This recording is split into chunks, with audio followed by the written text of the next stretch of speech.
بسم اللہ الرحمن الرحیم۔ السلام علیکم، بنت ہوا چینل میں خوش آمدید۔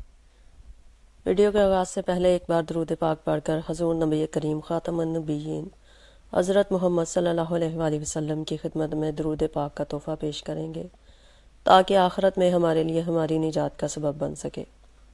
اللہم صلی علی سیدنا محمد وعلی آل سیدنا محمد وبارک وسلم۔ شیخ الاسلام حضرت علامہ ظفر احمد عثمانی رحمۃ اللہ علیہ فرماتے ہیں کہ میں اس زمانے میں حج کے بعد مدینہ منورہ گیا۔ ہم لوگوں نے کھانا کھانے کے بعد دسترخوان کو لے کر ایک ڈھیر پر جھاڑ دیا تاکہ روٹی کے بچے ٹکڑوں اور ہڈیوں کو جانور کھا جائیں۔ تھوڑی دیر کے بعد جب میں اپنے کمرے سے باہر نکلا تو یہ دیکھ کر حیران رہ گیا کہ ایک خوبصورت 9 سال کا بچہ ان ٹکڑوں کو چن چن کر کھا رہا ہے۔ مجھے سخت افسوس ہوا۔ بچے کو ساتھ لے کر قیام گاہ گیا اور اسے پیٹ بھر کے کھانا کھلایا، کیونکہ میں ایسی بستی کے شہر میں تھا جو غریبوں کا والی اور غلاموں کا مولا تھا۔ میرے اس برتاؤ کو دیکھ کر بچہ بے حد متاثر ہوا۔ میں نے چلتے وقت اس سے کہا کہ بیٹے تمہارے والد کیا کرتے ہیں؟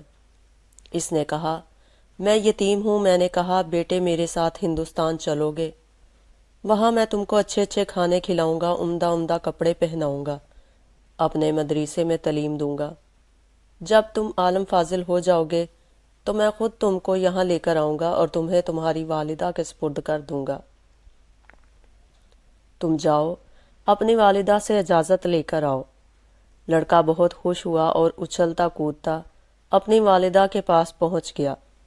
وہ بیچاری بیوہ دوسرے بچوں کے خراجات سے پہلے ہی پریشان تھی۔ اس نے فوراً اجازت دے دی۔ بچہ فوراً آیا اور مولانا کو بتایا کہ میں آپ کے ساتھ جاؤں گا، میری ماں نے اجازت دے دی ہے۔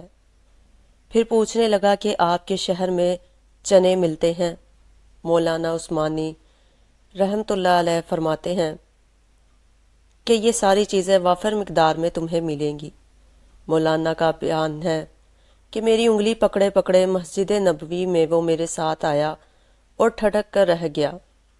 سرکار دو عالم صلی اللہ علیہ وآلہ وسلم کے روضہ مبارک کو دیکھا اور مسجد کے دروازے کو، اور پوچھا کیا کہ بابا یہ دروازہ اور روضہ بھی وہاں ملے گا؟